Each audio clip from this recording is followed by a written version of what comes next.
हर student को एक बात बहुत ज्यादा परेशान करता है, कुछ याद नहीं रहता। याददाश्त तेज रहना ये माँ के पेट से नहीं आता। दोस्तों ये एक आर्ट है, साइंस है, जिसे किसी भी उम्र में सीखकर हासिल कर सकते हैं। दोस्तों यदि सब कुछ याद रखना इतना ही आसान होता तो हर घर में आईएएस, आईपीएस, डॉक्टर, इंजीनियर या कोई ना कोई गवर्नमेंट जॉब में जरूर होता।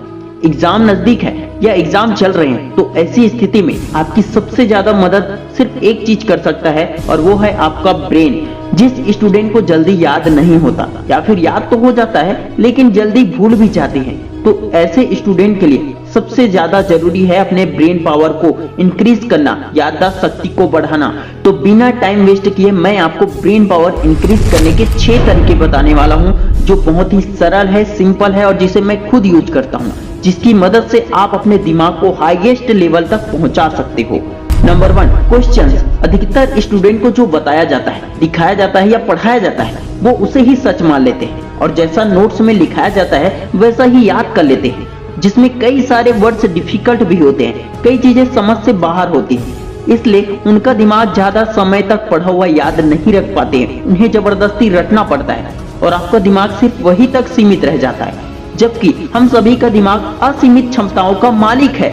आपने देखा होगा जो स्टूडेंट क्लास में सबसे ज्यादा क्वेश्चन करते हैं ना, वही सबसे ज्यादा मार्क्स लाते हैं। क्वेश्चन करना मतलब अपने अंदर जिज्ञासा पैदा करना। जब आप किसी चीज के बारे में जानने के लिए खुद से प्रेरित होते हैं तो वह चीजें आपको याद रहती है, लंबे समय तक याद रहती है। क्वेश्चन करने से आपके सारे डाउट्स क्लियर हो जाते हैं, इसलिए क्वेश्चन कीजिए। यदि आपके दिमाग में कोई क्वेश्चन नहीं आ रहा है तो हो सकता है कि आपने ठीक से पढ़ा ही नहीं होगा। अब आपको स्क्रीन में 6 नंबर दिखाया जा रहा है, लेकिन यदि इसे मैं पलट दूं तो ये 9 नंबर में बदल जाएगा। इसी तरह जब कभी आप बुक पढ़ते हैं या टीचर कुछ पढ़ाते हैं तो उसे अपने नजरिए से भी समझ कर देखिए। पहले आपने दूसरों के नजरिए से देखा, लेकिन अब आपका खुद का नजरिया बन जाएगा, जो कि आपके ब्रेन पावर को बढ़ाने में और याददाश्त शक्ति को बढ़ाने में बहुत ज्यादा हेल्प करेगी। Number 2, alone. आपने बहुत सारे सफल लोगों से सुना होगा, अकेले में वक्त बिताइए। स्वामी विवेकानंद ने भी कहा था, अब्दुल कलाम ने भी कहा था और शाहरुख खान भी यही कहते हैं और हर सफल व्यक्ति यही कहते हैं। अकेले में रहने का मतलब ना आपके पास मोबाइल है और ना ही कोई इंसान है। इस समय आप मेडिटेशन कर सकते हैं, खुद के बारे में पॉजिटिव बातें कर सकते हैं, इमेजिन करके खुद को फ्यूचर में देख सकते हैं। आप देख सकते हैं कि आज से 5 साल बाद या 10 साल बाद आप किस पोजीशन में, किस लेवल पर होंगे। इससे आपकी इमेजिनेशन पावर बढ़ेगी। अल्बर्ट आइंस्टीन कहते थे, imagination is more important then knowledge.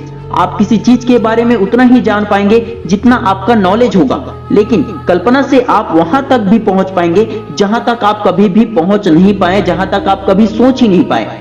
Imagination पढ़ाई में बहुत हेल्प करती है और पढ़ाई करने वाले स्टूडेंट के लिए अकेले में वक्त बिताना बहुत ज्यादा जरूरी होता है। अकेले में पढ़ना सही भी लगता है, जहां शांत हो और जहां कोई आपका ध्यान भटकाने वाला ना हो। Number 3, don't do multitask. आप 1 मिनट के लिए सोचिए, आपका कोई बहुत अच्छा दोस्त बहुत लंबे समय के बाद आपसे मिलने आया है और आप उसके सामने बैठे हो, लेकिन आपके हाथ में मोबाइल है और आप उससे ठीक से बात करने के बजाय मोबाइल में व्यस्त हो। ऐसा करने से दोस्त को लगेगा कि आप उससे बात करने में इंटरेस्टेड नहीं हो या मिलकर खुशी नहीं हुई आपको, तो वह वहां से चला जाएगा। एक और एग्जांपल लेते हैं, बाइक चलाते वक्त मोबाइल में व्यस्त होने से एक्सीडेंट भी हो सकता है। इसी तरह जब पढ़ाई करते वक्त ध्यान कहीं और होता है तो ऐसी स्थिति में पढ़ा हुआ ठीक से याद नहीं रहता। हम पूरे दिन में कई सारे काम को एक साथ करने की कोशिश करते हैं समय बचाने के चक्कर में, लेकिन इससे हमारा ध्यान कम हो जाता है। एक साथ 2-3 काम करने से आपके दिमाग को अलग अलग जगह पर रहने की आदत हो जाती है और पढ़ते टाइम प्रेजेंट मोमेंट में नहीं रह पाता है। इसलिए एक समय में एक ही काम करो, चाहे कोई भी काम हो। एक समय में एक ही काम करने की आदत आपके फोकस को बढ़ाता है और याद रखने की क्षमता को भी बढ़ाता है। Number 4, sleeping. शाहरुख खान 5 से 6 घंटा सोते हैं, एलोन मस्क 6 घंटे से ज्यादा नहीं सोते। सोने के टाइम से ये डिसाइड नहीं होता है कि ब्रेन घटेगा या बढ़ेगा, क्योंकि स्वामी विवेकानंद 1 से 2 घंटा से ज्यादा नहीं सोते थे। यदि ज्यादा सोने से दिमाग तेज होता तो एलोन मस्क बहुत ही कम सोते हैं। आइंस्टीन और थॉमस एडिसन भी बहुत कम सोते थे।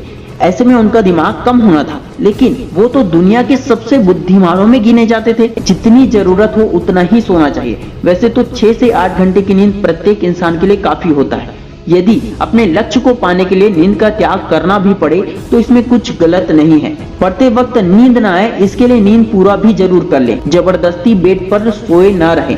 Number 5, take time to think. रोज हमारे दिमाग में 60,000 से भी ज्यादा थॉट्स आते हैं, जिसमें से अधिकतर विचार नेगेटिव होते हैं और कुछ ही विचार ऐसे होते हैं जो हमारे काम के होते हैं। लेकिन हमें सिर्फ पॉजिटिव विचार पर ही ध्यान देना चाहिए। नेगेटिव विचार आपके याददाश्त को बढ़ाने की जगह पर घटा सकते हैं। स्मार्ट लोग बहुत अच्छे ऑब्जर्वर होते हैं और ऐसा इसलिए होता है क्योंकि वो सोचने के लिए टाइम निकालते हैं, जिसे थिंकिंग टाइम भी कहा जाता है। सोचने का मतलब कुछ भी नहीं सोचना है। आपने जो पढ़ाई किया है, आप जो काम कर रहे हैं, जरूरी काम कर रहे हैं, उसके बारे में सोचिए। Number 6, just read something and read unusual. मेरा अपना पर्सनल एक्सपीरियंस है, अगर मैं अपने काम पर फोकस कर पाता हूं तो उसकी एक बहुत बड़ी वजह है डेली बुक रीडिंग। रीडिंग से दिमाग के कई सारे सेल्स एक साथ एक्टिव हो जाते हैं, इसलिए पढ़ते वक्त दिमाग में बहुत सारी बातें चलने लगती है। साइकोलॉजी कहती है कि पढ़ने की आदत सिर्फ आपके नॉलेज को ही नहीं बढ़ाती है, बल्कि रीडिंग हमारे फोकस को बढ़ाती है। फोकस हमारे ब्रेन का ही हिस्सा है। फोकस अच्छा होता है तो हम पढ़ाई भी अच्छे से कर पाते हैं और फोकस अच्छा रहता है तभी हम पढ़ा हुआ याद रख पाते हैं। फोकस वीक होने से जल्दी ध्यान भटक जाता है। ऐसी स्थिति में आपको कुछ मोटिवेशनल बुक्स जरूर पढ़नी चाहिए जो आपके ब्रेन पावर को और फोकस को बढ़ाने में हेल्प करती है। यदि आप रोज 10 मिनट भी ऐसे बुक्स को पढ़ते हैं तो ये पूरे दिन को बेहतर बनाने में आपकी काफी ज्यादा हेल्प करेगी। For example, the power of focus, the power of subconscious mind, think and grow rich, etcetera. ऐसे बहुत सारे बुक हैं। दोस्तों, इस वीडियो में हमने याददाश्त बढ़ाने के लिए 6 तरीके के बारे में जाना। आपको कौन सा तरीका सबसे ज्यादा पसंद आया हमें कमेंट करके जरूर बताएं। विश ऑल द बेस्ट दोस्तों। मैं शिवानंद साहू आपके सपनों को दिल से सपोर्ट करता हूँ। जय हिंद, जय भारत।